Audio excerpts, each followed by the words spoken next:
हम शुरू करने जा रहे हैं राजस्थान का बजट वित्तीय वर्ष 2022-23 का। ठीक है, हर वर्ष की तरह हमें पता है कि पहले आर्थिक समीक्षा आती है। ठीक है, कि पिछले आर्थिक समीक्षा क्या होती है कि पिछले वित्तीय वर्ष में जो हमने घाटा वाटा जो भी है, हमने जो जो योजनाएं पहले घोषणा करी थी वो कितने स्तर तक ज़मीन पर उतर पाई है।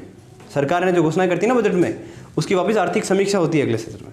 ठीक है, तो आर्थिक समीक्षा भी हमें पढ़नी है, 22-23 की आर्थिक समीक्षा, जिसमें 21-22 के कार्यों की समीक्षा की जाती है। ठीक है ना, उसमें जो अनुमान देते हैं वो वापस संशोधित आते हैं। ठीक है ना, जैसे फॉर एग्जांपल हमने कह दिया 100 रुपये घाटा होगा, तो वास्तव में 100,99,98 या 101 हुआ, वो संशोधित अनुमान संशोधित फिर आते हैं।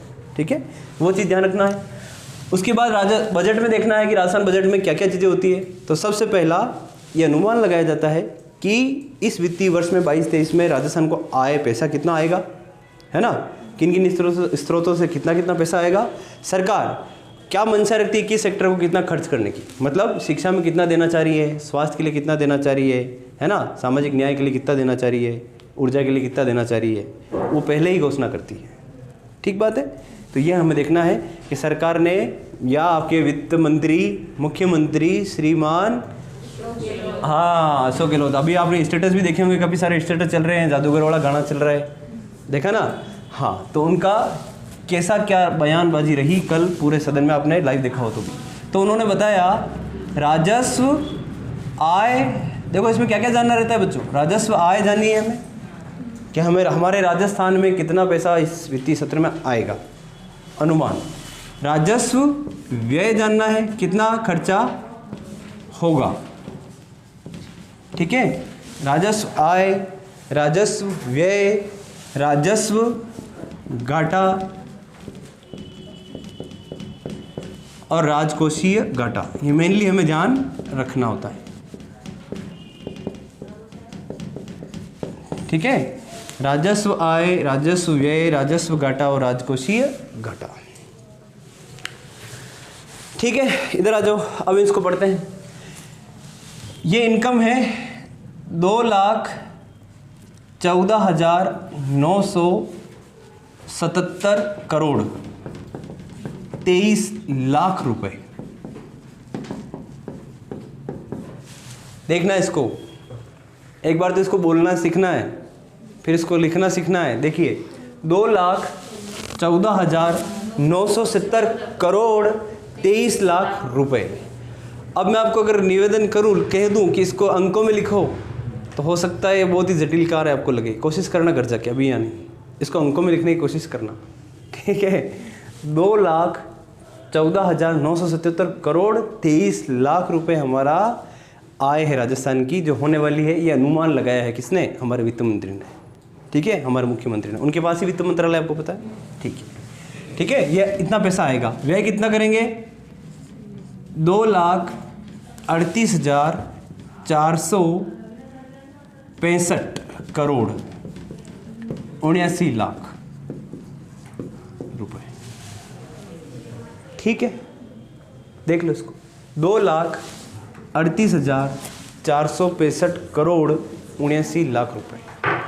कई लोग तो इन आंकड़ों को देख के डर जाते हैं, इतने बड़े याद होते हैं क्या, है ना। हनुमान जी भी बल भूल गए थे कि वो सागर कूद सकते हैं, आप भी कर सकते हो। उनको याद दिलाए फिर कूद गए वो।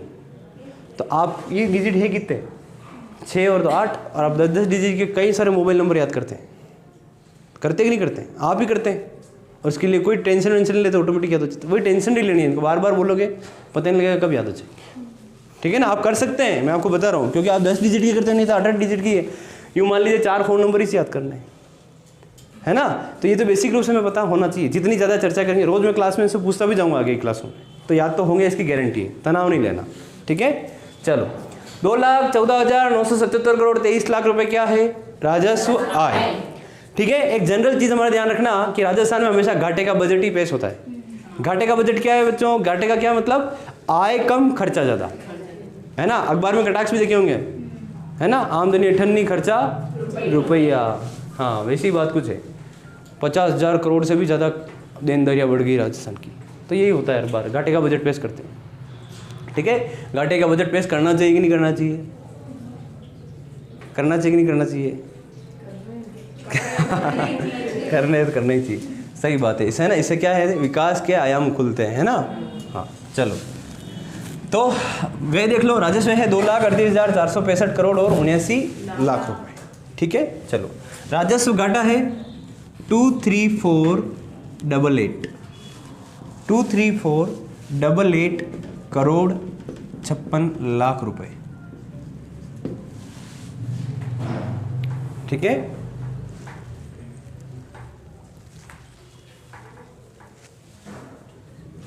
ठीक है ना, कितना है ये, तो इतना इजी है, देखो ना 23488 है ना, 23488 है ना, ये आपका क्या है, राजस्व घाटा।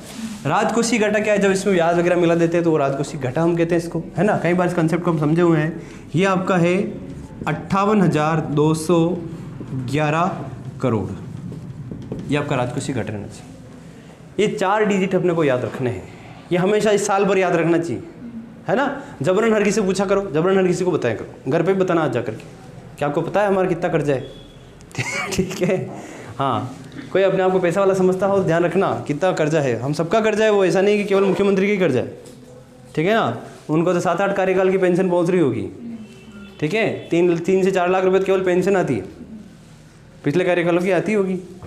ठीक है, और वेतन भी इस कार्यकाल का हर महीने वेतन भी आता है। हाँ, तो मज़े ही उनके तो, है ना, कर्जा अपने है। तो ये चीज़ें 4 हो जाए, याद हो जाएगी। एक बार मेरे साथ बोल लीजिए फटाफट। राजस्व आय कितनी है, 23 लाख रुपये। ठीक है, और राजस्व आय कितना है, 2,38,465। ठीक है, राजस्व घाटा 234,56 लाख रुपये। ठीक है, राजकोषीय घाटा कितना है, 58,211 करोड़ रुपए। ठीक है, तो ये तो 4 डिजिट मोटा मोटा याद रखना है। अब हमें देखना है कि सरकार ने क्या मंशा उसकी रही है, किस सेक्टर को कितना दिया है, किन योजनाओं की उसने घोषणा की है। ठीक है ना, बजट की जो इंतजार है पूरे राज्य की जनता को रहता है, क्योंकि उनको पता है कि अब वित्त वर्ष में सरकार हमारे लिए क्या क्या करने वाली है, इस घोषणा के अनुसार ही होता है।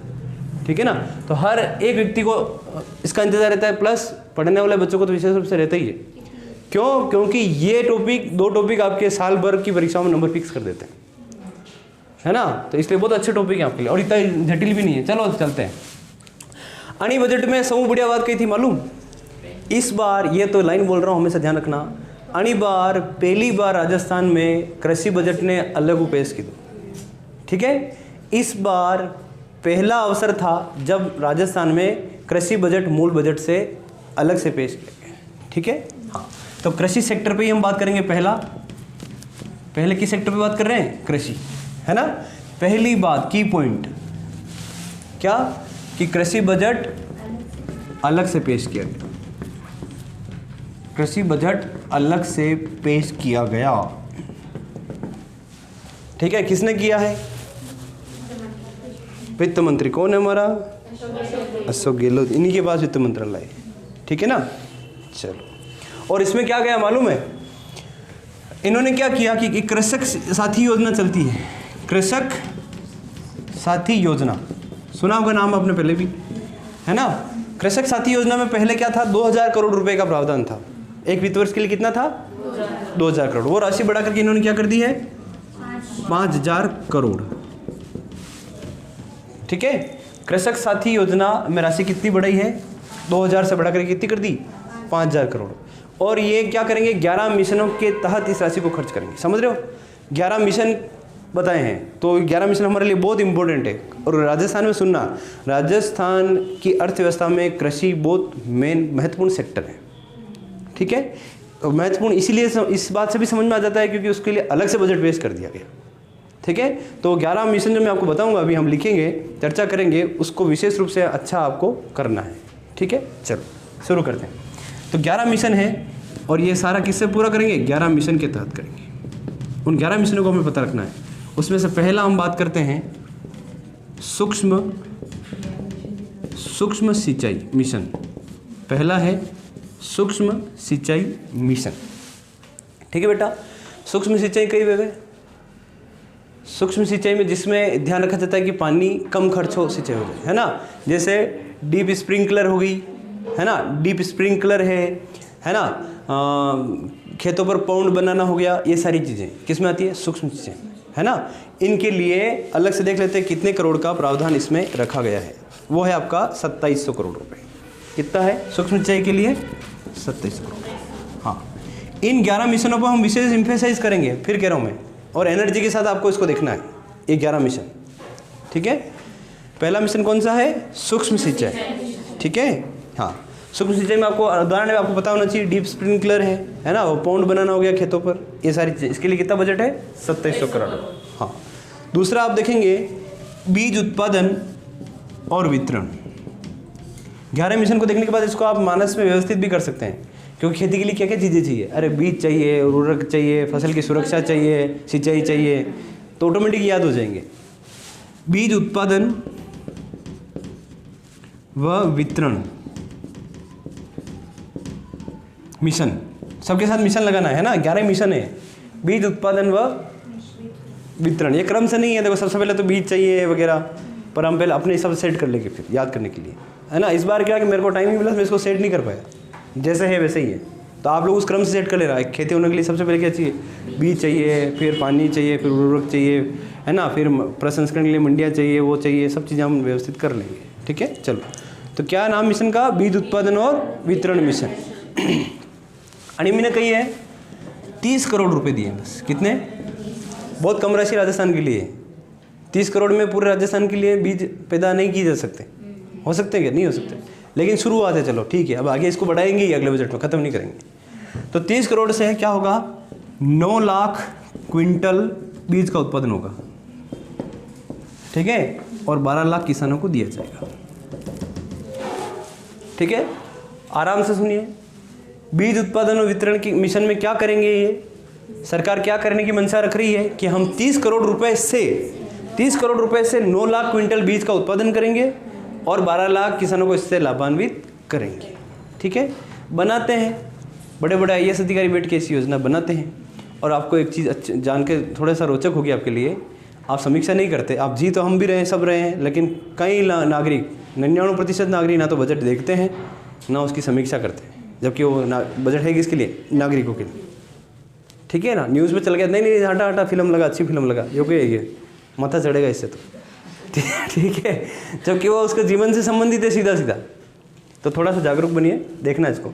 अब ये सारी योजनाएं ज़मीन पर वास्तव में हर बार नहीं उतरती, ये मैं आपको कहना चाह रहा हूँ। ठीक है, चलो, तो विपक्ष के बयानों को भी आप पढ़िए, आपकी इससे समझ बहुत अच्छी होती है। ठीक है, अखबार नहीं पढ़ा आज का पढ़ना प्लीज़ जा करके, कि उसने बजट पर विपक्ष ने क्या क्या कहा है ना। तो कहा है उन्होंने कि श्वेत पत्र भी जारी करे पिछले 3 बजटों का, कि आपने वास्तव में जो घोषणाएं की थी उनमें से कितनी आपने ज़मीन पर उतार दी, व्यवहार में ला दी। ठीक है, चलो, दूसरा मिशन हो गया आपका। तो सूक्ष्म सिंचाई हो गई पहले, दूसरी क्या हो गई? बीज उत्पादन हो गया, और आपका है जैविक खेती।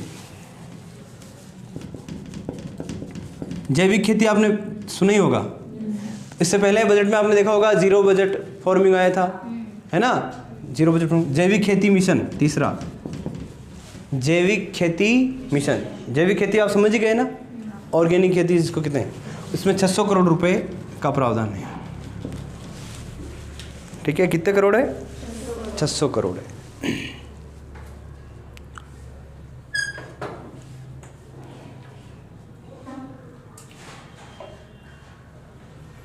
ठीक है, चौथा मिशन आपका है मिलेट्स प्रोत्साहन। यह शब्द हमारे लिए नया हो सकता है ना। मिलेट्स प्रोत्साहन, मिलेट कहते हैं बाजरा को, ठीक है ना। मिलेट्स प्रोत्साहन मिशन, इसके तहत 100 करोड़ का प्रावधान है, 100 करोड़ खर्च किए जाएंगे और मिलेट हब बनेगा। मिलेट हब बनेगा जहाँ पर बाजरा, ज्वार और छोटे छोटे अनाजों को की कृषि को प्रोत्साहित किया जाएगा। ठीक है, ये आपका है चौथा मिशन, मिलेट्स प्रोत्साहन योजना। अगला हम देखेंगे मिशन, तो इसको मिटाऊंगा, आपने लिख लिया होगा। तो 4 मिशन आपने लिख लिए हैं, 5वां लिखेंगे, वो आपका है संरक्षित खेती। नाम से ही चीज़ें को अपने को क्लियर कर लेना है। संरक्षित खेती समझ पा रहे हैं क्या? संरक्षित खेती मतलब क्लाइमेट के अकॉर्डिंग खेती करें, तो उसके लिए आपने सुना होगा ग्रीन हाउस होते हैं, है ना, ये सारी चीज़ें इसके अंतर्गत है। और इसके लिए बजट का प्रावधान है 400 करोड़ रुपए। 400 करोड़ रुपए का अनुदान देने की बात कही है, ठीक है ना। जिसमें क्या क्या होता है संरक्षित खेती में, आपका greenhouse, low tunnel, shade net वगैरह, ये सारी चीज़ें। इसके लिए कितना प्रावधान है? 400 करोड़, ठीक है ना। ये संरक्षित खेती में आता है। और संरक्षित खेती के साथ मैं आपको बता देता हूँ फसल सुरक्षा मिशन। फसल बो दी है तो किस किस टाइप की चुनौतियाँ आती है, देखो। एक तो वातावरण है, तो उसके लिए संरक्षित खेती हो गई, है ना। दूसरा आवारा पशु हैं, होते हैं ना, आवारा पशु होते हैं, तो उसके लिए फसल सुरक्षा, फसल की सुरक्षा कैसे करें, है ना। तो उसके लिए तारबंदी पर 100 करोड़। अब इससे तो पूरे राजस्थान में तो क्या तारबंदी होगी हर खेत की, पर एक बार शुरुआत है, चलो समझ रहे हैं आपको। तो 30 करोड़ में भी सबके नहीं आ सकते, लेकिन एक शुरुआत है। यहाँ पर 100 करोड़ है, ठीक है। 30 करोड़ कहाँ के लिए था? कटे हो बीज गणन। 600 करोड़ कटे हा, 2700 करोड़ कटे हा। किसान कृषक साथी योजना में राशि कितनी गई? पहले कितनी थी? बस ठीक बात है। हाँ, राजस्व घाटा कितना है अपना? 23488। जो सब वो ईजी होनी होती है, पूछो में मुझे भी पता है, एक बार में याद नहीं होगा, है ना। 234 है ना, तो इतना ईजी 2 3 4 88, ठीक है। देखोगे याद करने की दृष्टि से तो आके आपसे चिपक जाएगा, वो छोड़ेगी नहीं फिर आप। चलो, है ना। घाटा तो देखो, घाटा तो याद रहना चाहिए अपने को, घाटा कितना हुआ ये तो पता होना चाहिए, ठीक है। चलो, तो 6 मिशन हमने देख लिया। कौन सा था छठा? फसल सुरक्षा। फसल की सुरक्षा कैसे करेंगे? तारबंदी करके, ठीक है ना। चलो, दूसरा है उद्यानिकी विकास मिशन। अगला उद्यानिकी विकास मिशन। उद्यानिकी समझ रहे हैं? फल वल के जो उद्यान लगाए जाते हैं ना, तो उसके लिए पहले क्या दिया जा रहा था सरकार की ओर से? आपके पास आइडिया होना चाहिए। आपके पास खेत है, आपके पास पानी है, लेकिन आपको पता नहीं सरकार इतना अनुदान दे रही है और आप वो कर ही नहीं रहे।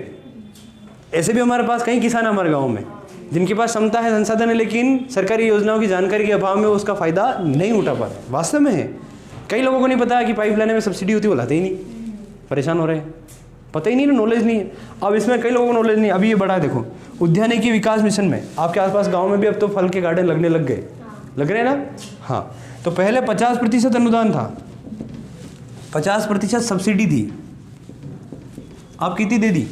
75%। 50% अनुदान को बढ़ा करके 75% कर दिया गया। ये बहुत अच्छी बात है। और क्योंकि हम लोग किसान फैमिली से बिलोंग करते हैं, तो हमें पता होना चाहिए, है ना। हम खेती नहीं करें तो कोई अपनी बुआ के तो काम आएगा, किसी को तो काम आ सकता है ना। तो नॉलेज कभी व्यर्थ नहीं जाता, कहीं ना कहीं किसी न किसी के काम तो आएगा, ठीक है। अगला है आपका भूमि उर्वरकता मिशन। भूमि उर्वरकता मिशन, और नाम खबर पढ़ रही होगा आपने, पढ़ी रही। भूमि की का उपजाऊपन बढ़ाना, वो कैसे हो सकता है? उस मिट्टी में कोई समस्या है वो दूर करके उर्वरक दे करके, 2 तरीके से तो हो सकता है ना। किसी का उपजाऊपन, आपकी प्रोडक्टिविटी कैसे बढ़ सकती है? आप में शरीर में कोई वीकनेस है वो हटा करके अच्छे सप्लीमेंट्स देकर कैसे हो सकती है। तो मिट्टी में क्या क्या समस्या होती है? जैसे क्षारीयपन है, लवणीयता है, इन समस्याओं को दूर करना इसमें है ना। और दूसरा कि हरित खाद का उपयोग, ठीक है। ये आपका मिशन है, आपका भूमि उर्वरकता मिशन, ठीक है। मिट्टी की क्षारीयता, लवणीयता को समाप्त कर हरित खाद के प्रयोग पर बल है, ठीक है। चलो, कृषि श्रमिक संबल मिशन 8 पढ़ लिए हमने। कृषि श्रमिक संबल, कृषि श्रमिक संबल मिशन। देखो आपने देखा होगा भाई, वो वही नहीं है, ठीक है। कृषि श्रमिक संबल, अब सुनना इसको। खेती में श्रमिक लगते हैं ना, लगते हैं ना। तो कई लोग ऐसे हैं जिनके पास खुद की ज़मीन नहीं होती, वो कृषि श्रमिक होते हैं ना। हाँ, तो उनके लिए क्या है, सरकार ने दिया कि 2 लाख परिवारों को प्रत्येक परिवार, मतलब हाथ से काम करने वाला औजार खरीदने के लिए 5000 रुपये प्रत्येक परिवार देगी सरकार, ठीक है। 2 लाख परिवारों को 2 लाख, ये क्वेश्चन क्या स्टेटमेंट में आ जाते हैं, तो इन 11 मिशन के लिए हमें तो हमेशा तैयार रहना है, ठीक है। ये तो हमें रात में भी पूछ लो हम बता देंगे ऐसा। 2 लाख परिवारों को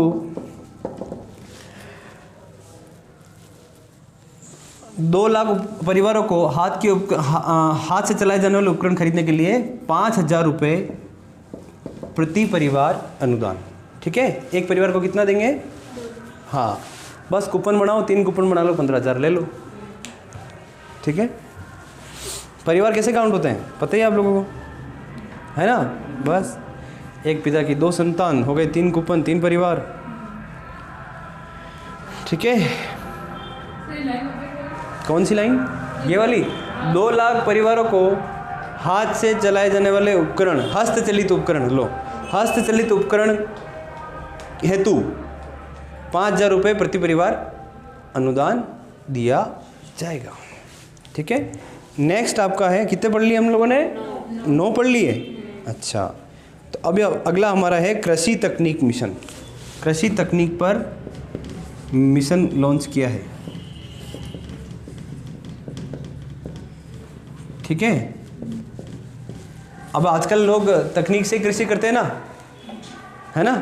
पहले तो 2-3 दिन तक खेत को जोतते थे, है ना, 2-3 दिन तक उस फसल को निकालते थे, 1 घंटे में फसल निकल जाती, तो उपकरणों से ही संभव हो पाए, है ना। तो बस यही बात है कि 150 करोड़ रुपए जो है कृषि यंत्रों के लिए, ठीक है ना। कृषि यंत्रों पर 150 करोड़ का अनुदान सरकार देगी किसानों को, ठीक है। लगभग 60,000 किसानों को कृषि यंत्रों पर अनुदान देगी। कृषि यंत्रों पर भी अनुदान मिलता है, जो खरीदते हैं उनको पता है, ठीक है। बिल्कुल लघु सीमांत किसान तो खरीद ही नहीं पाते। जिसके पास 1 बीघा 2 बीघा जमीन है वो क्या 3 लाख 4 लाख का उपकरण खरीदेगा? खरीद पाएगा क्या? नहीं खरीदते। तो बड़े किसान इससे लाभान्वित होते हैं। इसकी कमियाँ देखो, अगर आपको कभी सोचने का मौका मिले तो इन योजनाओं की कमियाँ क्या है, इनसे लाभान्वित कौन होता है ना। समृद्ध किसान ही लाभान्वित होते हैं। तो इन सभी योजनाओं में वो बीज वाला जरूर है बेचारे, लघु सीमांत किसानों के लिए क्या नज़र निकल के आता है, वो लाभान्वित नहीं होते, ठीक है।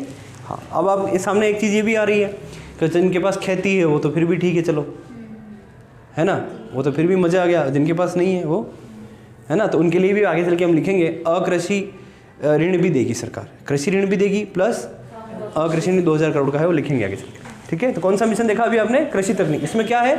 कृषि यंत्रों के लिए 150 करोड़ का अनुदान सरकार देगी, लगभग 60,000 रुपये, ठीक है। फिर आता है जब फसल सारा हो गई, आपने थ्रेसर भी बुलवा लिया, ना यंत्र के माध्यम से, अब तो वो कहाँ जाएगा? बाजार में जाएगा, प्रसंस्कृत होने के लिए जाएगा, कुछ ना कुछ तो बनेगा उसका, अपनी खाद्य सामग्री बनो, औषधि बनो, कुछ ना कुछ तो जाएगा। तो अगला आपका है खाद्य प्रसंस्करण मिशन। तो इनको आप क्रम से अपने हिसाब से जमा सकते हैं। आपने मेरी बात को समझ लिया होगा। मेरे पास समय होता तो मैं इनको जमा के ही लाता, लेकिन वास्तव में मेरे पास समय था नहीं। कृषि प्रसंस्करण मतलब समझ गए होंगे ना, प्रोसेसिंग उसकी होती है। कृषि प्रसंस्करण मिशन, इसमें क्या होता है? प्रसंस्करण के लिए यूनिट लगती है, यूनिट मतलब उद्योग लगता है, जहाँ पर चीज़ें प्रसंस्कृत होती है ना, कुछ से कुछ प्रोडक्ट बनाया जाता है ना। तो प्रसंस्करण यूनिट में 50% अनुदान गवर्नमेंट देगी इस मिशन के तहत, ठीक है। प्रसंस्करण, ठीक है ना, जैसे गेहूं भी साफ करके बिकते हैं मार्केट में, वो भी प्रसंस्करण यूनिट होगी। तो ऐसे यूनिटें लगाने के लिए कितना देगा गवर्नमेंट? 50% अनुदान देगी। बागवानी वाला तो याद हो ही गया होगा आपको। कभी भी आप रोड पे जा रहे हो और आपको कोई भी गार्डन दिखे अनार का, अमरूद का, आपको याद आ जाना चाहिए मटेरियल, या 100 पर लगा तो लगा 75% अनुदान मिलेगा। मान लो उसके लिए अगर 10 लाख लग रहे हो तो 7.5 लाख तो गवर्नमेंट ही दे देगी, लग कितने अपने 2.5 लाख रुपये। समझ गए बात को? तो ये चीज़ें आप जब चीज़ें जीवन में देखो ना तो आपको याद आ जानी चाहिए, ठीक है। चलो, तो लास्ट मिशन हमारा हो गया, ठीक है। एक चीज़ कृषि में हम और देखते हैं, अब तो आगे देखना ही है। तो 11 मिशन हमारे हो गई क्या? हाँ। कृषि के लिए सबसे महत्वपूर्ण बात क्या है कि इस बार अलग से कृषि बजट पेश किया गया, पहली चीज़। दूसरी चीज़ क्या है कि कृषक साथी योजना में राशि कितनी बढ़ा दी? 2,000 से बढ़ा करके 5,000, और उसको 11 मिशन के तहत खर्च करेंगे, ठीक है। 11 मिशन आपको पता लग गया होगा, इनको क्रम से आप जमा लेना अपने विवेक से, ताकि आपको दिमाग में आ जाए, है ना। सूक्ष्म सिंचाई है ना, बीज उत्पादन वितरण है, फसल सुरक्षा है, संरक्षित खेती है ना, मिलेट्स प्रोत्साहन है ना। तो ये सारा है 11 मिशन, आप अपने हिसाब से देख लेना। अब आगे चलते हैं। देखो एक चीज़ और आप देखिए आगे, कृषि पशुपालन को साथ में देखते हुए भरतपुर में, नेक्स्ट पॉइंट, भरतपुर में 7-8 पेज में हमारा ये मैटर होगा और पूरे बजट के लिए पर्याप्त होगा। ठीक है, भरतपुर में centre of excellence, centre of excellence for apiculture की स्थापना होगी। ये सीधे प्रश्न आते हैं, ठीक है ना। बजट 2022-23 के अनुसार राजस्थान में कहाँ पर centre of excellence for apiculture की स्थापना का प्रावधान है ना। डायरेक्ट आपको सीधा जिला ही पूछ लिया जाएगा, स्थानीय पूछ लिया जाएगा। Centre of excellence for apiculture की स्थापना का प्रावधान है कहाँ पर? भरतपुर। एपीकल्चर कहीं हुए?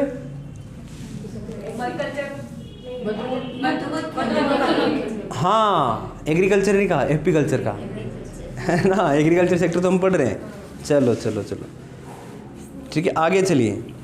इसी क्रम में देखो, किसानों को एक चीज़ बहुत ज़रूरी चाहिए, वो क्या है? फसली ऋण, है ना।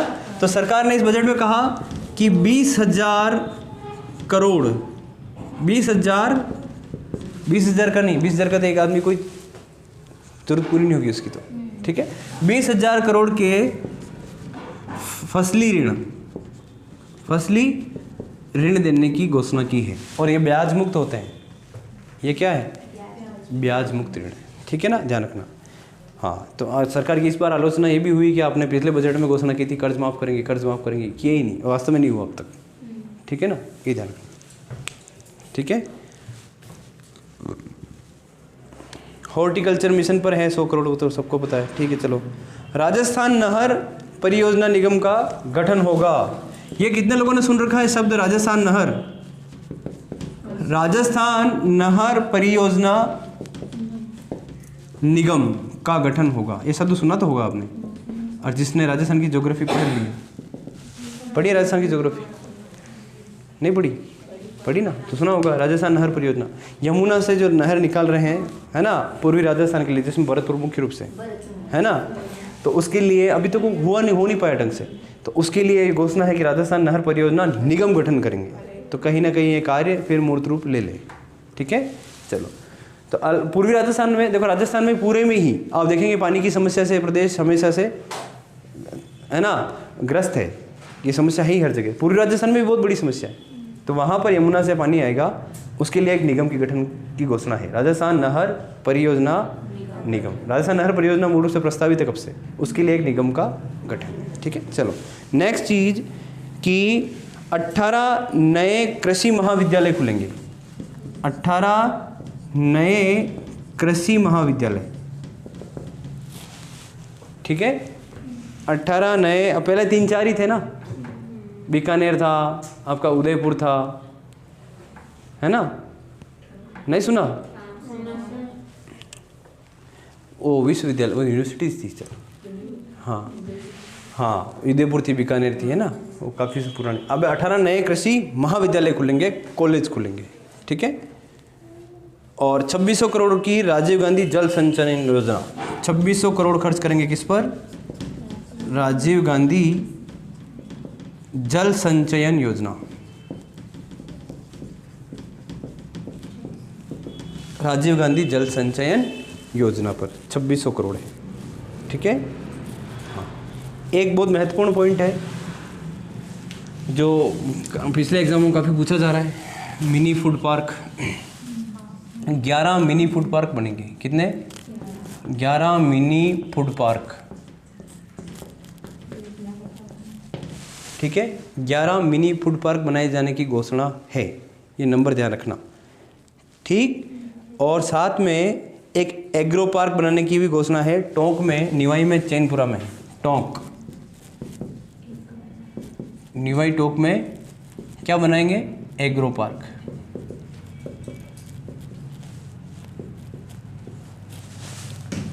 ठीक है।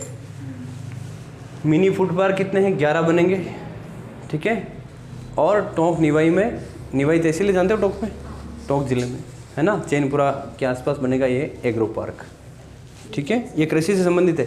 अरे फूड पार्क नहीं जानते? एग्रो पार्क भी कृषि से संबंधित जो प्रशासनिक इकाइयाँ लगती है वहाँ पर, यही बात है, ठीक है। हाँ, फूड पार्क, एग्रो पार्क, ये सब मसाला पार्क न, कई सारा चीज़ों को अपने सुननी ही पड़ेगी, है ना। हर बजट में, हर योजना में हमको दिखेगी ये। हाँ, अब बात आती है किसानों को आपने बीज दे दिया, सारा दे दिया, सिंचाई की बात कर ली, पेयजल की बात कर ली, लेकिन इनको एक चीज़ चाहिए होती है, बिजली चाहिए होती है ना, बिजली चाहिए होती है। तो ये तो राजस्थान में बहुत भारी समस्या है कि किसान बिजली के लिए अप्लाई करते हैं कनेक्शन के लिए, उनका कनेक्शन भी नहीं हो पाता। तो 8-8, 10-10 साल से फाइलें अभी भी पेंडिंग पड़ी हुई है। 10 साल पहले किसी ने अप्लाई किया, उसी का कनेक्शन अभी तक नहीं हो पाया, है ना, संसाधन भी नहीं थे। तो अभी इन्होंने बजट में घोषणा की कि आने वाले 2 साल में, 2 साल ही बचे, 2 साल में जितने भी पेंडिंग फाइलें हैं कनेक्शन की, हम सबको कनेक्शन दे देंगे। एक चीज़ ये कहा। दूसरा, सोलर पंपों के लिए भी कुसुम योजना के अंदर लेके आई थी। कुसुम योजना भी आपने सुना होगा। तो उसी के तहत इन्होंने कह दिया अब कि सोलर पंप सेट है तो 60% अनुदान देगी। कितना? हाँ, सोलर पंप सेट जानते हो, पंप सेट के अपने ट्यूबवेल कहाँ, पंप सेट अपने कहते ही नहीं इधर, ये तो मुख्यमंत्री कहते हैं, ठीक है, अपने ट्यूबवेल कहते हैं, है ना। सोलर से संचालित, सोलर तो केवल एनर्जी के लिए, बाकी तो ट्यूबवेल मोटर होती जो वही होती है ना। एनर्जी देने का क्या है, solar system. Solar pump set हेतु कितना 60% अनुदान की घोषणा की है। मतलब अगर उसमें 1 लाख रुपए खर्च हो रहा है तो 60,000 तो गवर्नमेंट उसका वहन करेगी। तो और इजी हो गया है तो, ठीक है। हाँ, है ना। अभी आपने देखा होगा कि जस्ट पिछले सेशन में आपने देख लिया कि किसानों के बिल माफ़ कर दिए गए, बिजली के माफ़ हो रहे हैं ना, 1,000 रुपये तक ऐसा कुछ है। हाँ, तो वो भी हो रहे हैं। अभी भी आपने घरेलू कनेक्शन के लिए हम आके बात करेंगे, 50 यूनिट फ्री है। 100 यूनिट तक आप उपभोग करते हैं तो 50 यूनिट फ्री है। उसको स्लैब को भी देखते हैं, उन्होंने कहा कि 100 से 200 तक इतना है, ये है 150 से 300 तक इतना है, वो सारा देखेंगे, है ना। बड़ा दिमाग लगा के बनाया है, ठीक है। और 3 ये ध्यान रखना डाटा, 3,38,000 या इसको 3.38 लाख कह सकते हो, कृषि कनेक्शन देने का प्लान है सरकार का। ये डिजिट ध्यान रखना थोड़ा सा। कितने कनेक्शन? 3,38,000 बिजली कनेक्शन देने का, हाँ, कृषि कनेक्शन, कृषि के लिए है, ठीक है ना। घरेलू कनेक्शन में इतना नहीं लो लगता, जोर नहीं आता, हाथों हाथ हो जाते हैं, उसमें तो कोई नहीं। इसमें क्या व्यय आता है, बहुत भारी आता है, क्योंकि कंडक्टर बहुत महंगे होते हैं, चालक जो होते हैं ना, वो जो ले जाना पड़ता है, बहुत महंगे होते हैं। वास्तव में सरकार ही दे पाती है, ठीक है, बहुत महंगे होते हैं। क्योंकि मैंने उसमें काम किया और मेरे को पता है कंडक्टर कितने महंगे आते हैं, बहुत ज़्यादा महंगे आते हैं। हाँ, नहीं वायर जो आते हैं ना, कंडक्टर चालक जो करंट को ले जाते हैं, है ना, वो बहुत महंगे आते हैं। हाँ, लाइट कहाँ पर होती है? तो या तो लाइन में समस्या है या प्रोडक्शन इतना नहीं है तो बंद करनी पड़ती है, और लाइनें हीट भी हो जाती है, रेस्ट भी देना पड़ता है उनको, है ना। तो कई सारे इशू रहते हैं उसमें। चलो, फॉल्ट भी आ जाता है। अभी मैं आपको यहाँ पर वो ट्रेनिंग नहीं दे सकता पूरी कि बिजली को सर्किट कैसे होता है, कहाँ से उत्पादन होता है, कैसे ट्रांसमिट होती है, कभी बात करेंगे पूरे समय। 3,38,000 कृषि कनेक्शन देगी सरकार, ठीक है। और इस पर व्यय आएगा, और इस पर व्यय कितना अनुमानित है? 6700 करोड़। हर चीज़ याद तो नहीं रखनी, लेकिन मैं बताता हूँ ताकि आपको थोड़ा सा क्यूरियोसिटी पैदा हो, और वाह पर इतना पैसा, यूँ वो चीज़। अब जो ऐसा विचार आएगा तो वो आपको नॉलेज को स्थायी कर देगा। और ये भी थोड़ा दिमाग रखना, हर आंकड़े को रटना नहीं होता, है ना। मैं तो इसलिए बता रहा हूँ ताकि आपको थोड़ा सा आश्चर्य पैदा हो, और आश्चर्य ही आपको स्थायी बनाएगा, है ना। 6700 करोड़ रुपए इन कनेक्शन के लिए सरकार वहन करेगी। सरकार मतलब कौन व्यय करेगा? आप ही व्यय करेंगे, है ना। सरकार कौन है? आप ही हैं, लोकतंत्र है ना। हाँ, आप ही दे रहे हो पैसा। 5,000 नए डेयरी बूथ खुलेंगे। ये पशुपालन के लिए थोड़े से चीज़ें हैं, लिख लीजिए फटाफट। 5,000 नए डेयरी बूथ हैं। 6 लाख पशुपालकों का बीमा होगा।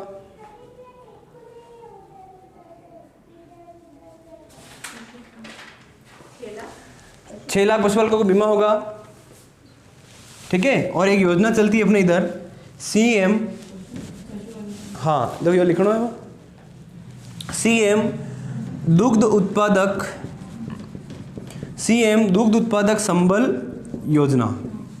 दुग्ध उत्पादकों को संबल देने के लिए, सहारा देने के लिए एक योजना लेकर के आई थी गवर्नमेंट। उसका क्या नाम है? CM मुख्यमंत्री, मतलब आपको मुख्यमंत्री लिखना है, मुख्यमंत्री दुग्ध उत्पादक संबल योजना।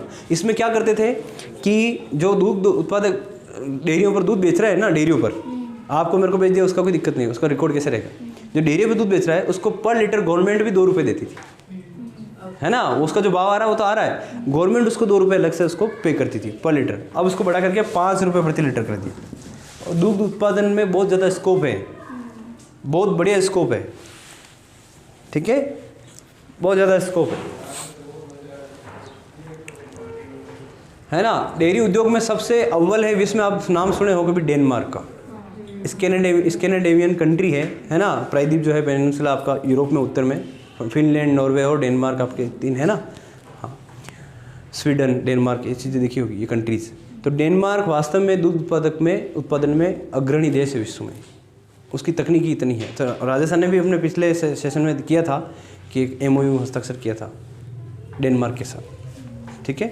चलिए, तो क्या देखा आपने, CM दुग्ध उत्पादक संबल योजना। इसमें क्या है कि पर लीटर दूध जो 2 रुपये सरकार दे रही थी, अब कितना देगी, 5 रुपये देगी, ठीक है। सिंचाई परियोजना पर कुल खर्च सरकार करेगी 14,860 करोड़ रुपए, 14,860 करोड़ रुपए सिंचाई परियोजना पर कुल। तो ये मोटा मोटी हम लोगों ने सारा कृषि से संबंधित मुद्दों को देख लिया, ठीक है। कृषि से एक आध और चीज़ अच्छी आप जानना चाहें फूड प्रोसेसिंग में, प्रसंस्करण में, तो आप ये देख लीजिए, साइला में अनार मंडी खुलेगी और भोपालगढ़ और रेवरदर में कृषि मंडी खुलेगी। अनार मंडी साइला, हाँ सर्च करिए आप, ठीक है। साइला में क्या खुलेगी, हाँ उसको क्वेश्चन मार्क लगाइए, नहीं तो आपके दिमाग से स्लिप हो जाएगा, ठीक है। ये मेरे साथ कई बार होता है। साइला में अनार मंडी खुलेगी, ठीक है, ये अच्छी चीज़ है। भोपालगढ़ रेवदर में कृषि मंडी खुलने की प्रावधान है। ये देखो हम लोगों ने बातों बातों में पूरा कृषि से संबंधित सारे मुद्दे को देख लिया। अब मोटा मोटी रिवाइज करते हैं 1 मिनट में, फिर अगले सेक्टर पे चलेंगे। भोपालगढ़ और रेवदर, हाँ आइए मेरे साथ रिवाइज करना है इसको फटाफट। आइए, कितने लोगों को आंकड़े याद हुए? पहले राजस्व आय कितनी है? 214,977 करोड़, 23 लाख रुपए, ठीक है। छोड़ दीजिए, मुझे पता है आज याद नहीं होगी, कल मैं आपसे पूछूंगा, ठीक है। पहला सेक्टर हमने देखा कृषि, देखा ना कृषि में क्या है, सबसे पहली बात कि अलग से बजट पेश, ये मोटी मोटी बात तो अपने को फिक्स होनी चाहिए, अलग से बजट पेश किया गया। कृषक साथी योजना में 2,000 करोड़ से बढ़ा करके 5,000 करोड़ किया गया। 11 मिशन के तहत करेंगे, जिसमें आप 2-4 उदाहरण दे सकते हैं, सर अभी 11 नहीं बोलेंगे। जैसे आपका सूक्ष्म सिंचाई है, फसल सुरक्षा है, संरक्षित खेती है, बीज उत्पादन है ना, मिलेट्स प्रोत्साहन है, एक्सेट्रा। ये 11 मिशन के तहत 5,000 करोड़ खर्च किए जाएंगे, ठीक है। छोटी मोटी बातें जैसे बिजली कनेक्शन है, पशुपालकों के लिए ये है, ये सारा कृषि के संबंधित प्रावधान इसमें किए गए हैं। कितने कृषि महाविद्यालय खोले जाएंगे? 18 खोले जाएंगे, ठीक है। ये छोटे छोटे प्रश्न ध्यान रखना। और एक सबसे इंपॉर्टेंट प्रश्न आपसे पूछता हूँ, हाँ वो इम्पोर्टेंट है, ध्यान रखना। कहाँ है, क्या खुलेगा भरतपुर में? Centre of excellence for agriculture, ठीक है। तो हमने कृषि सेक्टर को पूरा सा देख लिया है। अब आइए हम लोग अगला सेक्टर देखने जा रहे हैं, वो है आपका उद्योग। उद्योग देख लें, चलो नेक्स्ट सेक्टर है आपका उद्योग। उद्योग सेक्टर में सरकार ने क्या क्या घोषणाएं की हैं? तो ऐसा कहा गया कि 32 औद्योगिक क्षेत्र की घोषणा की है। 32 औद्योगिक क्षेत्र, इंडस्ट्रीज एरिया, सुना होगा आपने। राजस्थान में 32 नए औद्योगिक क्षेत्र बनेंगे। और खुशी की बात, आपकी बड़ी सादड़ी में भी एक उसका नाम है, हाँ मजाक थोड़ी करूँ, भुरकी अकला, हाँ ठीक है, हाँ औद्योगिक क्षेत्र प्रस्तावित है बजट 2022-23 के अनुसार, ठीक है। कितने नए औद्योगिक क्षेत्र हैं? 32 औद्योगिक क्षेत्र, ठीक है। उद्योगों में ही एक बात कही है कि CISF चलती है, सेंटर की, केंद्रीय औद्योगिक सुरक्षा बल, सेंट्रल इंडस्ट्रियल सिक्योरिटी फोर्स, सुरक्षा बल है, ठीक है, हाँ। CISF की तर्ज पर इसकी देखा देख, इसकी नकल करके, ठीक है, ISF के गठन की घोषणा। अब तक ऐसा कोई बल राजस्थान में नहीं था, ठीक है। अरे जवानों की भर्ती की जाएगी, सीधी सी बात है ना, जवानों की भर्ती की जाएगी, लगभग 2000 ये जवान भर्ती करेंगे इसमें, ठीक है ना। अंडर हिंदी में कहीं नाम क्यों क्लियर है, देख लो आप।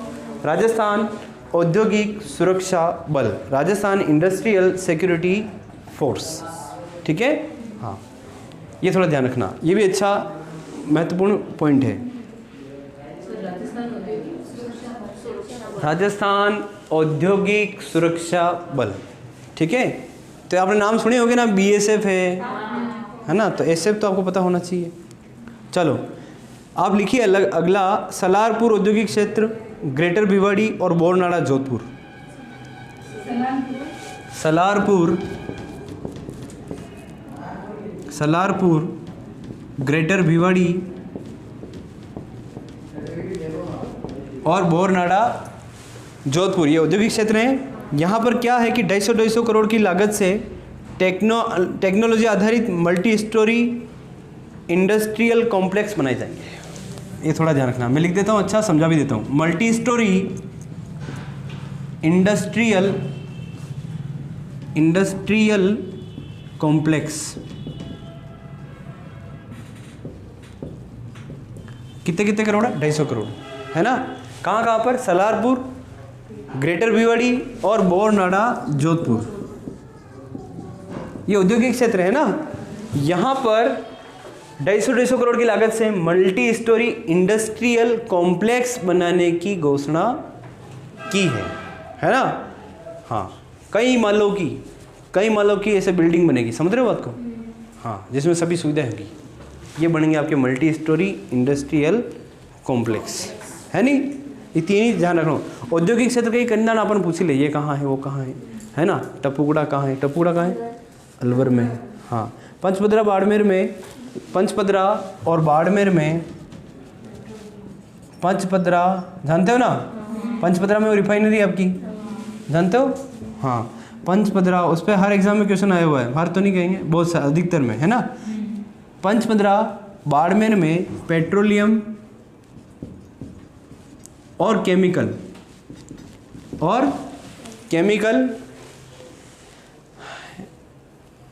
एवं पेट्रोकेमिकल इन्वेस्टमेंट रीजन,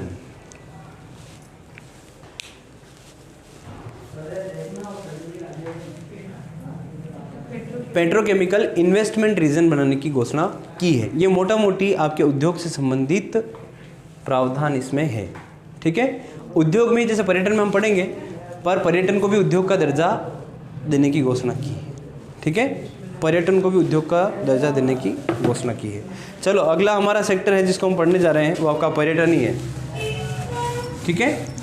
तो मूल रूप से शिक्षा और रोजगार में ज़्यादा बातें हैं और कृषि में ज़्यादा बातें थी। कृषि आपने जान ही लिया, और कृषि को वास्तव में अच्छे से आप देखिएगा, और ये 4 आंकड़े तो आपको मुँह पर होने चाहिए। तो सबसे अच्छी बात है, पूरा बजट अगर मुँह पर कर लेंगे तो पूरे साल भर आप अच्छे से सारे एग्ज़ाम दे पाएंगे, ठीक है। इस पर टेस्ट भी लेंगे हम लोग। चलो पर्यटन पे चले। हाँ, तो पहली बात तो मैंने आपको बताई दी, पर्यटन को उद्योग का दर्जा। पर्यटन, और इस पे तो यही बात है, शायद मेरे को याद आ रहा है, मोहम्मद यूनुस समिति ने भी एक बार इस पे सिफारिश की थी, है ना। हाँ, मोहम्मद यूनुस समिति बनी थी एक, तो उसने भी पर्यटन को उद्योग का दर्जा देने की सिफारिश की थी, ठीक है। तो अब बहुत पहले की बात है, ठीक है। अभी इस बजट में कहा है कि पर्यटन को उद्योग का दर्जा हम देंगे, ठीक है। और साथ ही इसके पर्यटन विकास कोष, पर्यटन शब्द में कौन सी संधि है, यह संधि। Very good. पर्यटन विकास कोष कितना होगा अब, 1000 करोड़। 1000 करोड़ पर्यटन विकास कोष कितना है, 1000 करोड़ किया गया, ठीक है। साथ ही ये बहुत बड़ी बात मैं आपको बता रहा हूँ, प्रत्येक जिले में 2 नए पर्यटन स्थल निर्धारित किए जाएंगे, समझ रहे हो। हाँ, प्रत्येक जिले में 2 नए पर्यटन स्थल। पर्यटन से क्या होता है आपको समझ में आ ही गया होगा जानते हो ना, जहाँ जो जो पर्यटक स्थल हैं वहाँ की जनता को स्वतः रोजगार मिलता है ना, क्योंकि वो लोग यहाँ वहाँ आएंगे, समय बिताएंगे तो खर्च करेंगे ही सही, है ना, तब उनके पास रोजगार उपलब्ध हो जाता है। ठीक है, आपने देखा ही होगा जो लोग पर्यटन क्षेत्रों पर रहते हैं वो कितने समृद्ध हो जाते हैं, धीरे धीरे होते हैं ना। हाँ, तो प्रत्येक जिले में 2 नए पर्यटन स्थल निर्धारित किए जाएंगे, उनको पर्यटन स्थल की तरह विकसित करेंगे फिर, है ना, चिन्हित करके। चलो, एक वागड़ पर्यटक सर्किट बनेगा आपका, वागड़ पर्यटन सर्किट है ना आपके, लगभग 10 थे, मेरे को ऐसा याद आ रहा है ना। तो उसमें वागड़ पर्यटन सर्किट और नया बनेगा, ध्यान रखना। वागड़ जानते ही हो, डूंगरपुर बांसवाड़ा क्षेत्र को कहते हैं, है ना। हाँ, ये ध्यान रखना, वागड़ पर्यटन सर्किट के गठन की घोषणा भी इसमें हुई है। और इसके साथ ही प्रदेश में 500 पर्यटन मित्र की भर्ती सरकार करेगी। 500 पर्यटन मित्र की सरकार भर्ती करेगी। ठीक है। हाँ, आपने देखा होगा पर्यटन पे कहीं आप घूमने गए हो तो पर्यटक स्थलों पर लोक कलाकार भी होते हैं, कुछ गाते बजाते रहते हैं, होते हैं ना लोक कलाकार। हाँ, तो उनको सरकार मानदेय देती है। तो इसमें बजट में ये भी घोषणा है कि लोक कलाकारों का मानदेय बढ़ा करके 25% किया गया। लोक कलाकारों को मानदेय कितना बढ़ाया? 25%। ठीक है, सबके अलग अलग है, उन सबके कितने बढ़ गए? 25% बढ़ गए। इसके साथ ही एक चीज़ बता रहा हूँ, मानदेय बढ़े हैं इसलिए वो यहाँ लिखना नहीं है, समझ लीजिए उसको। कई राजस्थान गवर्नमेंट में अभी भी कई कार्यालयों में संविदा कर्मी काम कर रहे हैं, आंगनवाड़ी वर्कर्स हैं जो परमानेंट गवर्नमेंट एम्प्लॉइज नहीं हैं। संविदा कर्मी और आंगनवाड़ी कर्मी, इन दोनों की सैलरीज भी 20% सैलरी नहीं, मानदेय 20% बढ़ाएगा। उनका 20% बढ़ाया है, लोक कलाकारों का 25% बढ़ाया है। क्लियर है? ये आंगनवाड़ी वाला तो पूछते भी हैं, ध्यान रखना थोड़ा। आंगनवाड़ी वर्कर्स का कितना बढ़ाया है? 20%। लोक कलाकारों का 25% बढ़ाया है। चलो, सांबर लेक प्रोजेक्ट की घोषणा की गई है। Sambhar lake project, Sambhar lake project की घोषणा। सांबर झील चर्चा में रहती है ना, क्यों? राजस्थान में सबसे बड़ी खारे पानी की झील है, लवणीय झील है, ठीक बात है। सबसे ज़्यादा नमक उत्पादन भी यहीं होता है। हाँ, वो तो अपडेट हो गया, ठीक है, बहुत पुराना आंकड़ा है ना, सालों साल चला। और दूसरी बात कि भारत में भी अंतःस्थलीय तो सबसे ज़्यादा नमक यहीं से उत्पादन होता है। बाकी तटीय जिलों से तो होता ही है, तटीय जिले तो होते ही है ना, जिसमें आपका चिल्का झील है, कई सारी तटीय लेंगुन जिले हैं। लेकिन अंतःस्थलीय झील कौन है जिसमें सबसे ज़्यादा नमक उत्पादन होता है? वो सांबर ही है। ठीक है। अभी पक्षियों की एवियन फ्लू चला था, कई सारे पक्षी भी मरे हैं, है ना, तो चर्चा में रहती है। सांबर लेक प्रोजेक्ट की घोषणा की गई और पक्षियों को गोद लेने की शुरुआत cap to animal scheme, cap to animal scheme, पक्षियों को गोद लेने की बात है ना, पक्षियों को गोद ले सकते हैं, इसके लिए कैप टू एनिमल स्कीम शुरू होगी। ठीक है। एक और चीज, एडवेंचर, पक्षियों को गोद लेने के लिए ही है ये स्कीम। कौन सी? Cap to animal scheme. ठीक है। एडवेंचर टूरिज्म प्रमोशन स्कीम, ये भी पर्यटन के लिए है। ठीक है। Adventure tourism promotion scheme. ठीक है। दूसरा, पर्यटन के लिए इंटरस्टेट हवाई सेवा, इंटरस्टेट हवाई सेवा शुरू की जाएगी। इंटरस्टेट हवाई सेवा शुरू की जाएगी। देखो, आर्थिक भूगोल जब हम पढ़ते हैं थोड़ा ध्यान रखना कि आप लोगों को इन टॉपिक का नॉलेज होना चाहिए। जैसे कृषि भी हो गया, सुनना, कृषि हो गया, आपका उद्योग हो गया, पर्यटन हो गया, परिवहन हो गया, ये सारी चीज़ें आपको पता रखनी है, क्योंकि ये क्या होता है, डायनेमिक जीके टॉपिक है, इनसे ज़्यादा क्वेश्चन एग्जाम्स में आते हैं और हमें लगते हैं पता नहीं क्यों बोरिंग लगते हैं, है ना। जब हम जीवन से जोड़ के देखेंगे तो इनमें इंटरेस्ट होगा और ये अच्छा होगा तो हमारा स्कोर ऑटोमेटिकली बढ़ेगा जीके पेपर में। ठीक है। जनरली हम एक ही गलती करते हैं, कहानियाँ रटते हैं, इतिहास की, कल्चर की रटते हैं, ठीक बात है, वो भी इंपॉर्टेंट है, लेकिन उनके अलावा इसको भी कर लोगे तो आप जीके में काफ़ी ऊपर चले जाएंगे। वो तो सबको फिक्स होती है, उसमें कौन सी मेहनत करनी, एक बार पढ़ लिया, रिवाइज कर लिया। मेहनत इनमें होती है क्योंकि हर साल अपडेट होना पड़ता है। ठीक है ना, यही है, आपको शार्प बनाएंगी ये चीज़ें। आगे चलेंगे तो रूरल टूरिज्म स्कीम आएगी। रूरल तो 2-3 स्कीमें होगी आपके लिए। Rural tourism scheme, rural tourism scheme आएगी, ठीक है। चलो ये ध्यान रखना। पर्यटन में एक चीज़ बता रहा हूँ मैं आपको, लिखने की इच्छा हो तो लिख लेना।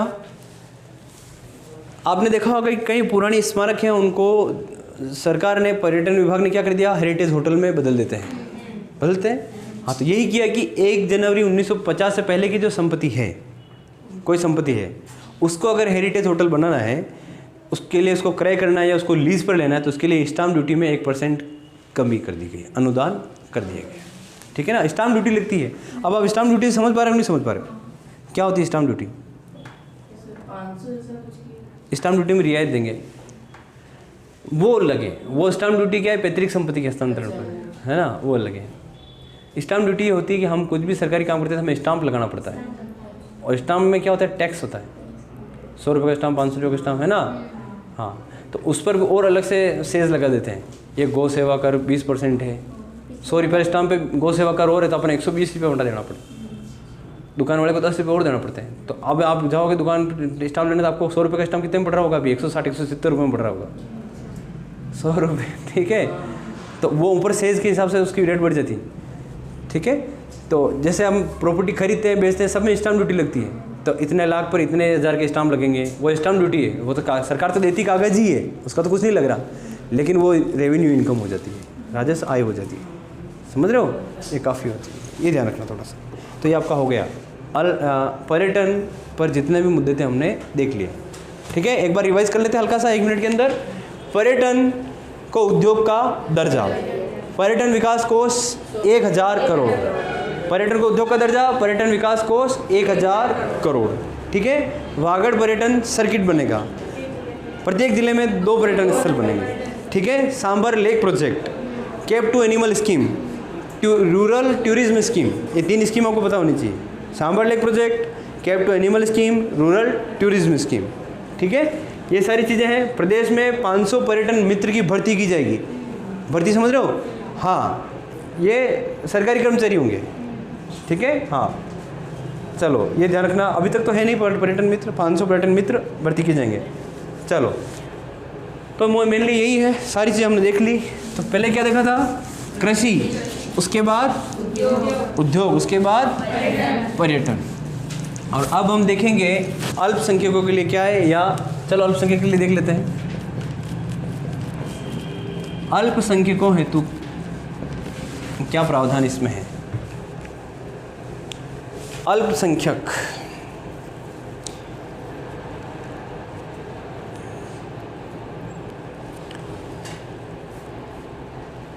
ठीक है। तो पहला तो यह है कि अल्पसंख्यक बालक बालिकाओं के लिए 7 छात्रावास बनेंगे। कितने? हाँ, अलग अलग स्थानों पर है 7 छात्रावास, ठीक है, वो है, ध्यान रखना। अल्पसंख्यकों हेतु 7 छात्रावास की घोषणा की गई। उसके साथ ही जो अच्छी बात है वो क्या है कि 500 रजिस्टर्ड मदरसों में स्मार्ट क्लासरूम बनेंगे, ठीक है ना। 500 रजिस्टर्ड मदरसों में स्मार्ट क्लासरूम बनेंगे, ठीक है ना। अभी जो शुरुआत की इन्होंने बात की, पहले चरण में हम कितने में करेंगे, 500 में मदरसों में स्मार्ट क्लासरूम, यह है अल्पसंख्यकों, ठीक है। तो कृषि, उद्योग, पर्यटन, अल्पसंख्यक। अब हम चलते हैं, जो सबसे महत्वपूर्ण मुद्दा हमारा रहता है, चिकित्सा और शिक्षा चलते हैं ना। तो पहले चिकित्सा बात करेंगे, फिर शिक्षा और रोजगार पर बात करेंगे, यही है मूल रूप से, ठीक है ना। बहुत ज्वलंत मुद्दे, ऐसे क्वेश्चन भी आते हैं। और व्यक्ति चाहिए क्या, जनता को चाहिए क्या सरकार से, है ना। शिक्षा चाहिए, चिकित्सा चाहिए, है ना। सड़क, बिजली, पानी तो मूलभूत आवश्यकता ही है, उस पर भी बात करेंगे। सड़क, बिजली और पानी, ये हर बजट में देखना पड़ता है। सड़क के लिए क्या बात की है, बिजली के लिए क्या बात की है, और पेयजल के लिए, पानी के लिए क्या बात की है। चलो चिकित्सा डाल दीजिए। चिकित्सा सेक्टर, हेल्थ सेक्टर के लिए क्या क्या प्रावधान है।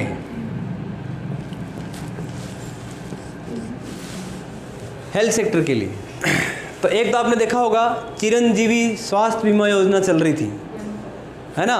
आरएस में भी हाई कोर्ट ने भी उस पर क्वेश्चन डिलीट करवा दिया, 4 क्वेश्चन आए थे उस पर, है ना। तो इन चीज़ों से अपडेट रहना है, हर एग्जाम में आता है ना। आरएस में आपने देखा होगा अभी प्रीलिम्स का परिणाम ही रद्द कर दिया, है ना। क्यों? क्योंकि कई सारे क्वेश्चन गलत थे, उसमें एक ये भी था चिरंजीवी वाला, है ना। तो चिरंजीवी स्वास्थ्य बीमा, इस पर अपडेट रहना आप। चिरंजीवी स्वास्थ्य बीमा योजना में बीमा कवर 5 लाख रुपए से बढ़ाकर कितना कर दिया? 10 लाख कर दिया। ये आपको पूरा लिखना है। चिरंजीवी स्वास्थ्य बीमा योजना में प्रत्येक परिवार को दिए जाने वाला बीमा कवर 5 लाख से बढ़ा करके कितना कर दिया? 10 लाख कर दिया। ठीक बात है। दूसरा अंडरलाइन एक नई चीज़ जोड़ी दी, चिरंजीवी दुर्घटना बीमा योजना। वो तो स्वास्थ्य तो है ही से, देखो मंत्र समझ रहा आपके। हाँ, दुर्घटना बीमा योजना 5 लाख का दुर्घटना बीमा योजना भी मुफ्त में बीमा योजना है, ये मुफ्त है, ठीक है। चिरंजीवी दुर्घटना बीमा योजना कतरो है 5 लाख रुपये प्रत्येक परिवार 5 लाख रुपए, ठीक है। हाँ, और निःशुल्क दवा आपको पता चल ही रही है। अस्पताल, देखो मैं अस्पताल बोल रहा हूँ ना, तो इस समय मेरे दिमाग में अस्पताल के फ़ोटो घूम रहे हैं, अस्पताल में ही हूँ मैं। तो ये आपको मैंने कई बार कहा, आपके दिमाग में होना चाहिए। ये चीज़ों को क्या करता है? स्थायी बना देता है। इसीलिए मेरे को कई चीज़ें यूँ ही याद हो जाती हैं, ठीक है। तो आप दवा के काउंटर पे हो भी, ठीक है। तो निःशुल्क दवा योजना पहले से चल रही है ना। तो इस बार ऐसे कोई विशेष घोषणा नहीं, कोई दवाएं बढ़ाई हैं। पिछले बजट में तो थी, हमने बात भी की थी, है ना। तो हमने बात भी की थी, हाँ, निःशुल्क दवा योजना चलती है। उसके बाद मेरे को याद आ रहा है, हाँ, आउटडोर इंडोर में निःशुल्क इलाज मिलेगा, बिल्कुल निःशुल्क कैशलेस इलाज मिलेगा। आउटडोर और इंडोर, ये शब्द सुने क्या बच्चों? निःशुल्क चिकित्सा, कैशलेस इलाज मिलेगा बिल्कुल, ठीक है। पहले पैसा जमा करो, 50 सरकार दे, ऐसा नहीं है। निःशुल्क, बिना पैसे के आपका इलाज होगा, बस अस्पताल जाइए आप। आउटडोर इंडोर, आउटडोर के वे कि आप भर्ती नहीं बनो, जैन इलाज करने पचाएंगे। इंडोर हो गई है 2-4 दिन प्रोग्राम है, कपड़े ले जाओ वहाँ पे, है ना। ये थोड़ा सा अंतर समझ लीजिए। आउटडोर इंडोर में निःशुल्क चिकित्सा, ठीक है। हाँ, चलो 18 जिलों में नर्सिंग कॉलेज। देखो नर्सिंग कॉलेज पहले खोलने की घोषणा की, 18 वंचित जो जिले रह गए हैं, 18 जिलों में नर्सिंग कॉलेज खुलेंगे।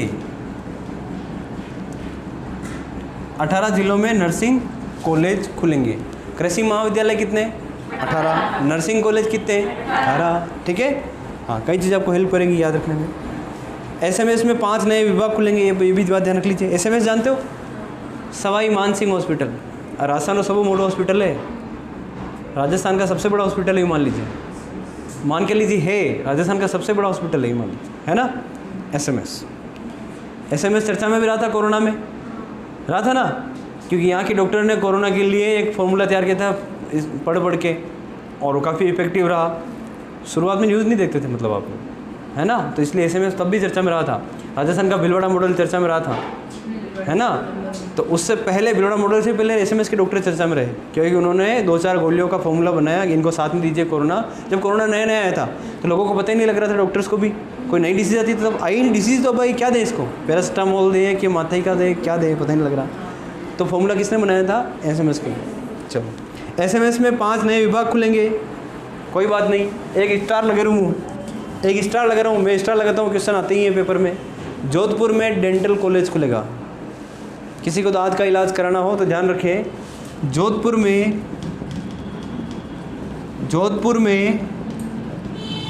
डेंटल कॉलेज खुलेगा। क्लियर है क्या? हाँ, जोधपुर में डेंटल कॉलेज। डेंटल कॉलेज जानते ही हो, हैं? हाँ, दांत के डॉक्टर देखे होंगे ना, देखे हैं, ठीक है, बस वही है। मेडिकल इंफ्रास्ट्रक्चर हेतु 600 करोड़ का देने की घोषणा की है। तो इतना इसको एम्फेसाइज नहीं करना, ध्यान में रखिए, लिख भी सकते हैं, कोई दिक्कत नहीं, लेकिन क्वेश्चन बनते नहीं इससे, ठीक है। चलो, नवलगढ़ में खुलेगा जिला अस्पताल। नवलगढ़ कटे झुंझुनू, है नहीं, हवेलिया भी हेट है नहीं, शेखावटी हवेली के लिए प्रसिद्ध है ना। हाँ जानते हो आप लोग, नवलगढ़ झुंझुनू में क्या खुलेगा? जिला अस्पताल। ठीक है, बहुत बढ़िया बात। प्रत्येक जिले में होगी कैंसर डायग्नोसिस वेन, ये भी स्टार लिख ली है। प्रत्येक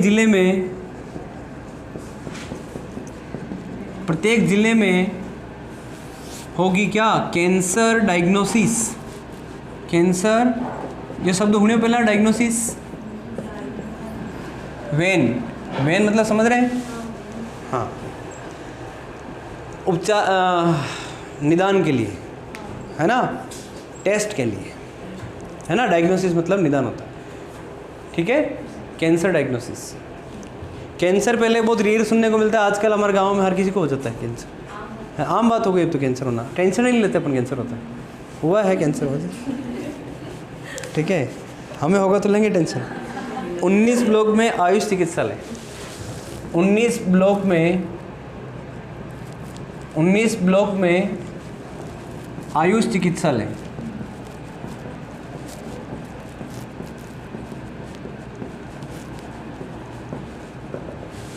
उन्नीस ब्लॉक में खुलेंगे क्या? आयुष चिकित्सालय। ठीक है, 20 करोड़ की लागत से खुलेंगे, ठीक बात है। फूड सेफ्टी लैब भी खोलेंगे, खाद्य सुरक्षा प्रयोगशाला, है ना। पाटौदा भी सीकर में है, वहाँ पर CHC खुलेगा। जयपुर, जोधपुर, अजमेर, कोटा में नए मेडिकल इंस्टीट्यूट खुलेंगे। जयपुर, जोधपुर, अजमेर और कोटा। जयपुर, जोधपुर, अजमेर और कोटा, क्या खुलेगा यहाँ पर? क्या खुलेगा? नए मेडिकल इंस्टीट्यूट खुलेंगे। ठीक है, लास्ट में जाते थे हम ये भी चर्चा करेंगे, अपने वक्त तक ही है, अपने चित्तौड़ तक ही है, क्या क्या मिला उसको बोल देते हैं। जयपुर, जोधपुर, अजमेर, कोटा में नए मेडिकल इंस्टीट्यूट खुलेंगे। ठीक बात, आगे चलेंगे। अंतिम बात इस सेक्टर में हम कर लेते हैं, एक दो बात और है। तारानगर में आयुर्वेद, तारानगर में आयुर्वेद और भरतपुर में Ayurveda nursing college, Ayurveda college और आयुर्वेद नर्सिंग कॉलेज। ठीक है, तारानगर में आयुर्वेद कॉलेज और भरतपुर में आयुर्वेद नर्सिंग कॉलेज। ठीक है, ये ध्यान रखना। 4 नए ब्लड बैंक, ये भी अच्छा है। 4 नए ब्लड बैंक, बाड़ी, जानते हो बाड़ी आप, हिंडौन सिटी, गंगरार और देवली। बाड़ी, हिंडौन सिटी, गंगरार, देवली। देवली भी जानते हो, गंगरार भी जानते हो, हिंडौन सिटी भी जानते हो, बाड़ी भी जानते हो। ठीक है, चलो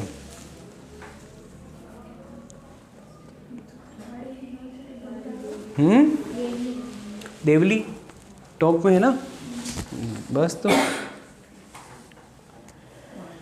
बीकानेर, कोटा में जो मेडिकल कॉलेज हैं उसमें PG हॉस्टल की घोषणा।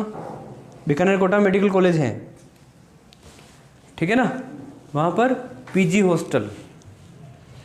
और अजमेर में गर्ल्स हॉस्टल की घोषणा है। हो गया, ये आपका चिकित्सा सेक्टर कवर्ड हो गया। ठीक है, एक बार हम लोग रिवाइज करने की कोशिश करते हैं। एक बार, ठीक 1 महीने बाद मैं इसको पूरे टॉपिक को रिवाइज कराऊंगा बहुत जल्दी। एक दिन पहले आप पढ़ के आएंगे, उसको मुंह पर बोलेंगे, और रोज़ जब भी हमारी मीटिंग होगी मैं बजट से क्वेश्चन आपसे ओरल टेस्ट लेता रहूँगा। ठीक है, हाँ। और आप ये आंकड़े तो 1 सप्ताह तक तो आपको रोज़ देखने ही है, 1 सप्ताह तक तो ये आंकड़े आपको रोज़ देखने ही हैं, तो ये अमिट हो जाएंगे, फिर नहीं मिटेंगे। ठीक है, चलो चिकित्सा की बात करते हैं। मैं भी कोशिश करता हूँ कि जो मैंने बोला अभी तक मेरे को कितना स्मरण है उसका, देखते हैं। चिकित्सा में सबसे पहले बात करते हैं चिरंजीवी, जो हम पहले से जानते थे। उसमें क्या कर दिया, चिरंजीवी स्वास्थ्य बीमा में 5 लाख से बढ़ा के 10 लाख कर दिया, दुर्घटना बीमा और जोड़ दी, 5 लाख का मुफ्त दुर्घटना बीमा। ठीक है, हाँ। इंडोर आउटडोर निःशुल्क चिकित्सा। ठीक है, फिर 18 नए नर्सिंग कॉलेज हैं। जयपुर, जोधपुर, अजमेर, कोटा में नए मेडिकल इंस्टीट्यूट हैं, है ना। 4 नए ब्लड बैंक हैं। ठीक है, बोलो हाँ, वो तो बाड़ी है, देवली है, गंगरार है, आपका हिंडौन सिटी ब्लड बैंक है, ये ठीक बात है। प्रत्येक जिले में कैंसर डायग्नोसिस वेन। बीकानेर में क्या हुआ? बीकानेर मेडिकल कॉलेज में हॉस्टल, पीजी हॉस्टल। हाँ, बीकानेर और हाँ, बीकानेर के साथ एक और है कोटा। ठीक है, तो ये था मोटा मोटा चिकित्सा क्षेत्र से बात। क्या आप लोग इच्छा रखते हैं आगे पढ़ने की आज ही? नहीं सर, बोलिए। करा दूँ? ठीक है, आप में एनर्जी है तो मैं करा सकता हूँ, नहीं है तो छोड़ भी सकते हैं।